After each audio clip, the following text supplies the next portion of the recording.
Hi guys, in this video I will show you how to change TikTok region. So let's get started. First open your TikTok account. Next, on the top right side here, click on these three lines. And then select the last option, Settings and Privacy. Now here go to Account. And then select the first option, Account Information. And here you can find the option Account Region, tap on it. Next, search for the specific country which you want to switch to, and then tap on it.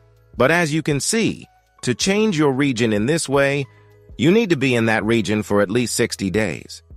You can also change region on TikTok using the VPN. So download and install any VPN that you like the most. I have already installed it. So, open your VPN and change your location to the specific country, and turn the VPN on. Now let's go back to the TikTok account, and once again go to Settings and Privacy. Scroll down and tap on Content Preferences. Next, tap on Refresh Your For You feed. And tap on Continue, and then tap on Refresh. You can just skip that. And after that, close your TikTok application and open it again. And you will be able to see that you are getting posts from the location that you just changed to. If you found this video useful, please show your support with a like.